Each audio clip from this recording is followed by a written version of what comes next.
What's up, Road to the Show fans? Welcome back to Rory McMahon's Road to the Show on MLB 14. And this is Mike58. I'm so glad you're joining me once again today. And today, I'm going to bring you an extra long episode, so I hope that you guys have plenty of time. Usually we're sitting around the 7 to 10 minute window. Today, you're looking at a nice double feature episode that's going to last about 19 to 20 minutes. So I hope you guys have time. If you have to, stop halfway through and pick it up and finish it later on. But what we're going to do today, I'm going to run you through and check out Rory's attributes. Hopefully you caught those at the beginning there. And here you see how he's doing so far on the year through 41 games as we close out the month of May and head towards June. In this episode, we're going to see how Rory's progress goes, as right now he is in the hunt for the MVP, currently in third place, batting .342 with 11 bombs. 29 RBIs. We got to do something about that, but unfortunately, I can't force guys to get on base. So all we can do is go up to the plate and try to make some quality at-bats turn into good hits. The team has finally started to come around. We've climbed our way back to the top of the National League East. We are the defending National League East champions, but we haven't performed like it so far early on. The pitching staff is finally coming around, but once again, we've got to get guys on base from McMahon. Not just because he's selfish and wants to pad his stats, but because he's the cleanup hitter. That's what you're supposed to do. Get on base so we can drive you in. So let's see if we can turn things around here. I'm going to show you an entire series against the Cincinnati Reds. We'll see if McMahon can relive some of his history here. He loves Great American Ballpark almost as much as he loves Minute Maid Park.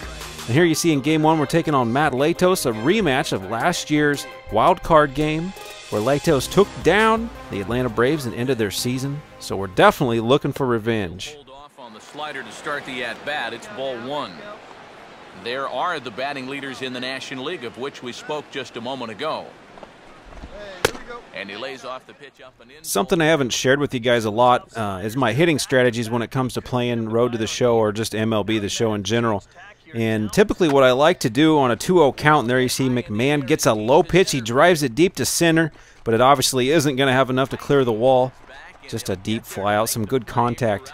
But what I like to do usually is pull out the power swing, and I didn't do it in that moment because McMahon just doesn't have the high contact numbers. And you'll notice the PCI, that yellow circle after you make a swing, it's going to show you where you are in relation to the pitch and where it crossed the plate. And when I use the power swing with McMahon, it's just too small, and it's very rare and very difficult for me to get that centered on the ball. And what I'm typically end up doing is popping the thing up. But in a 2-0 count or a 3-1 count, I like to use that with better hitters, but I usually am only going to pull that out in franchise mode as McMahon drives another one deep. He doesn't need the power swing. Oh, baby, that was almost a McMahon slam, but another deep fly out. This one to the warning track.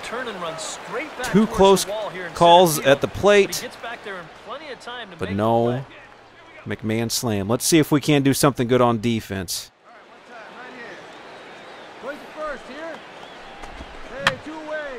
And here's a ball hit in the air. So McMahon definitely has a plow hitch to the back of his big Irish tractor. A slow reaction there, but he tracks it down. He drops steps, gets to the spot, makes the catch, puts the man down for the out. And here we are back up at the plate, taking an inside fastball, jumping on this one early in the count. Every once in a while I'll get greedy, try to catch the pitcher, thinking I'm going to take the first pitch and drive it. It doesn't work out. So here we are, 0 for 3, stepping up. Could be the final at-bat of the game. It's kind of a tight contest here. See if we can't break free from a 2-2 tie with runners on the corners and only one out. A reliever on the mound. In there, no balls and a strike. Tough spot here for a left-handed hitter, facing a guy that's exceptionally tough on lefties. Yeah, you generally get so many at-bats against right-handed pitching. Now you're in a good RBI spot, and you're stuck facing a guy like this. The 1-1. Oh, now a ball hit up the middle, and it's going to get on through into center field for a base hit. Coming in to score easily is the runner from third, and they've taken the lead here. And that's an exciting moment right there to come through in the clutch. It shouldn't be such a special situation, but it really is, as that ends up being the deciding win in the game. McMahon only goes 1 for 4, but the big RBI single there in the 8th inning broke it open. Atlanta takes home the victory in Game 1. When you get hyped up about a simple single up the middle for an RBI, you know you're not getting very many opportunities to do it. So let's hope that becomes more of a normal thing, something we don't even have to show as a highlight in the future. But for right now, those moments have been few and far between. Runners on the move for second. Pitch outside, the throw. It's there. And Freddie Freeman, what are you doing, man? I don't know. I guess you got to give him credit for trying to get in scoring position for McMahon. We're hurting for RBI situations, so I guess we can't get too upset whenever somebody's trying to help out the team. But here we are, batting with 2 outs. Nobody on base. What are you supposed to do in this situation? Here we go. Come on, guys. And this is drifting foul back into the stands. Ball.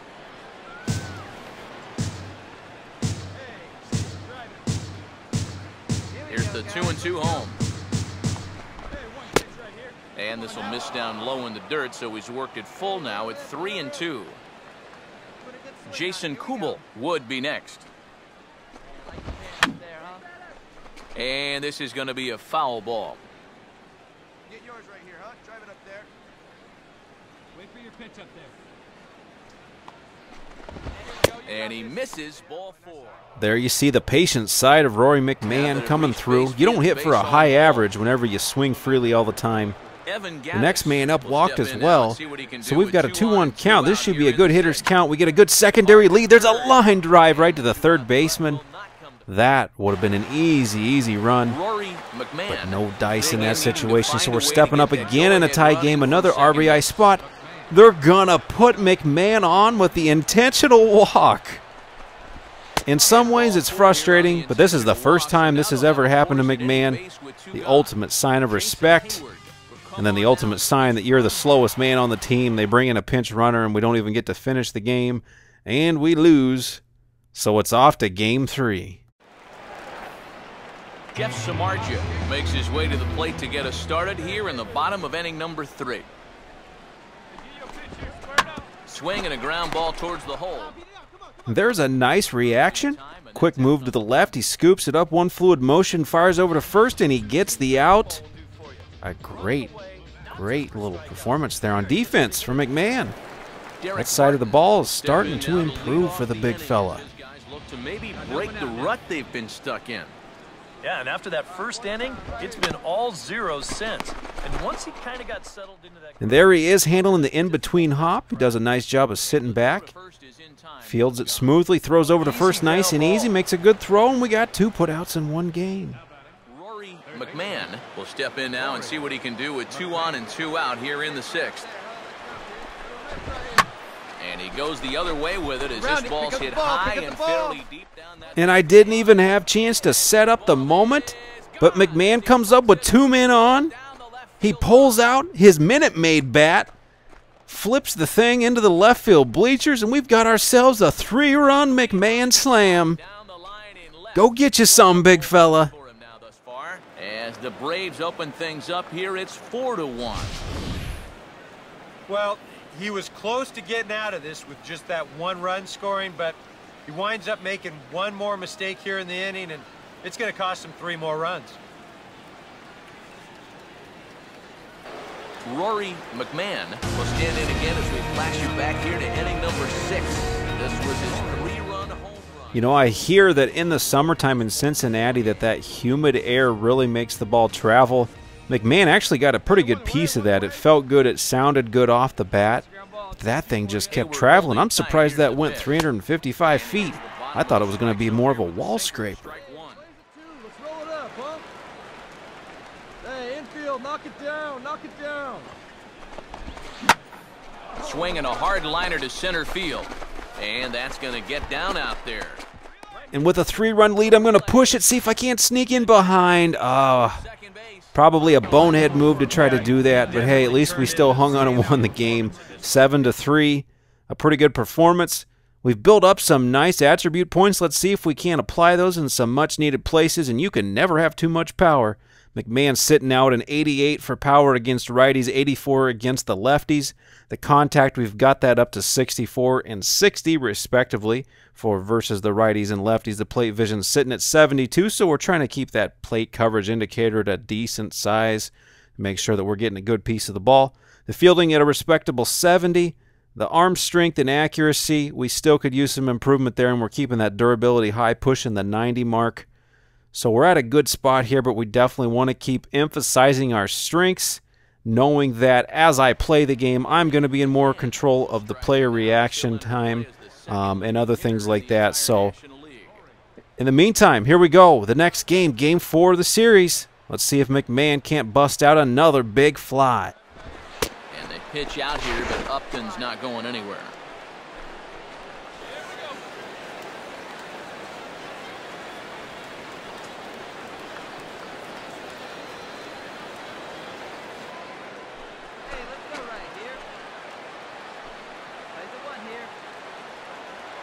Bailey with a look at first, and he'll dive back in. Let's go. Here we go. Pick it up. Let's go.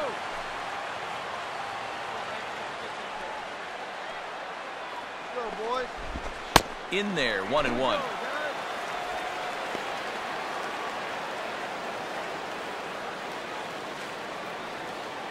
Two out with the man at first.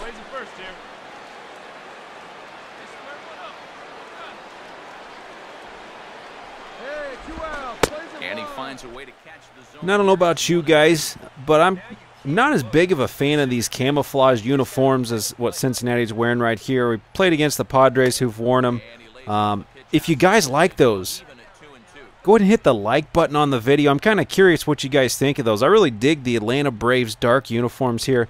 I mean, I think it's cool that that Major League Baseball wants to honor the veterans and the soldiers that are currently serving and those that have served. God bless them.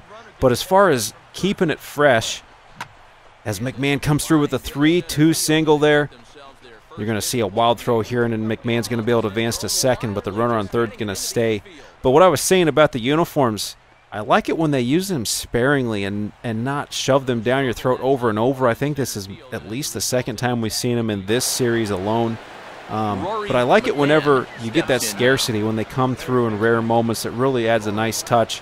But let me know, guys. Leave a comment, like the video. Let me know if you're a fan of the alternate uniforms, the camouflage, or if you think that's kind of a gimmicky thing that all teams are doing, and you'd rather it stick to specific teams or certain situations. Now you've got the tying run over at first, 2 away.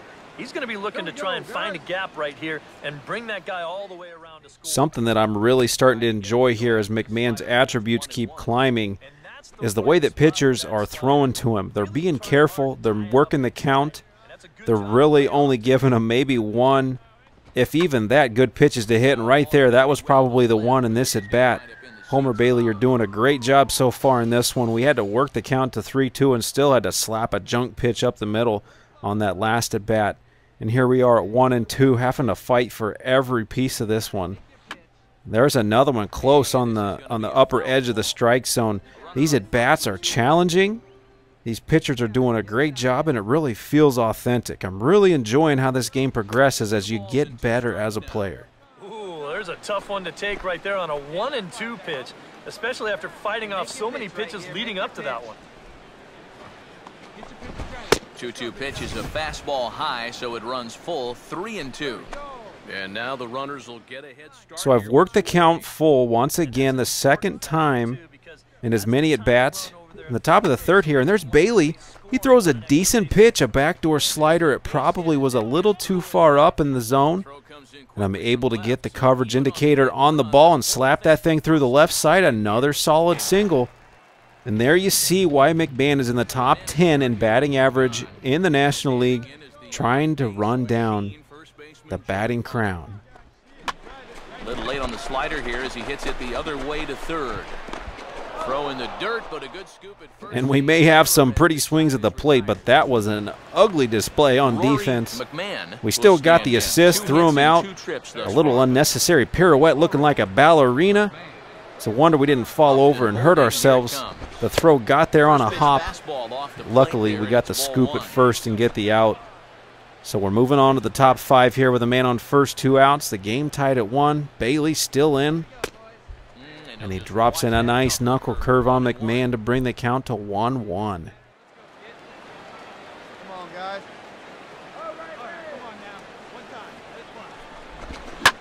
This is hit sharply out to left field, and he's got his... And we are wearing out the left side of the infield. Another single for McMahon, his 3rd in as many trips. And another one right between shortstop and third base. So no hit in our last at bat. So here we are coming in 3 for 4 on the day in the top of the 9th with a 1-run cushion, a guy on first and 1 out. This is our last at bat of the series, and get out of here! Another McMahon slam. I told you once in a while you've got to jump at the first pitch because those relievers expect you to take one. Usually we do, but this time we threw the bat at it, and that baby is gone. Home run for Rory McMahon. So long, Cincinnati.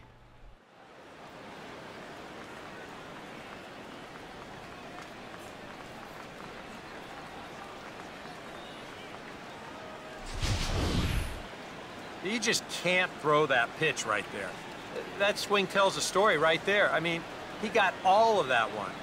Remember, he homered in... So a great way to end the series against the Cincinnati Reds. You know that they're going to be forever rivals of McMahon and of mine as I play MLB 14 the show because of what they did in McMahon's first season at the big leagues, taking us down in that wild card game, and that feels great. Slugging home run number 13 to end it in game number 4. There you see McMahon coming through 4 for 5. What a day. One of those hits, a big fly, another McMahon slam. Like I said, number 13 on the year. 2 RBIs, batting .350 on the season. So as we close out the Reds, let's go ahead and sweep through the last week of the month of May so we can get you into June just in time for the next update. And there you see the hot Atlanta Braves are going on a little bit of a run, a nice winning streak. They dropped that last one there on the 31st of May to Oakland, but come through for a victory to start off the month, so we're all set to take on the Washington Nationals. But before we do, we've got to address some issues. We got to make sure McMahon is nice and fresh, so we're going to go through. We're going to replenish as many attributes as we can with these points that we have available. And it looks like we're going to be able to address pretty much everything that we want to, except for durability, which we'll hit at a later time. The bunting, the base stealing, that stuff we're not too worried about. But it sure is great to see the Braves back in first place in the East, still by a game. McMahon's still having a great year. The average has jumped up to .352. Chase Headley's actually jumped him in the All-Star chase for the third base starting spot. And McMahon's been bumped out of the MVP race for now, but we all know that if we can get some guys on base and come through to get some RBIs, not only are we going to get the batting title, not only is McMahon going to get the Hank Aaron Award, but he's going to be able to turn that, we hope, into an MVP trophy, building off of his Rookie of the Year campaign last year in 2015. But if we are going to pull it off, there you see some of the ground we're going to have to make up. The doubles. To me, that's a sign that we're hitting the ball hard but not getting as many home runs, so we're not concerned about that too much. Freddie Freeman definitely doing his job at the 3 spot, and we're sitting there at number 8 in the league with 13 big flies so far in the season heading into June. That's a respectable spot for the 20-year-old. Also in the 8 spot for RBIs, which is kind of surprising considering guys are just not getting on base for McMahon on a consistent basis. When you're batting .352, you've got to expect that you're driving more guys in than that. But since there's not a lot we can do about that, we've just got to be a good teammate and do our best. And I hope that McMahon's best is something you all are enjoying so far. I appreciate you guys. Thanks for watching, and I'll check you in the next episode.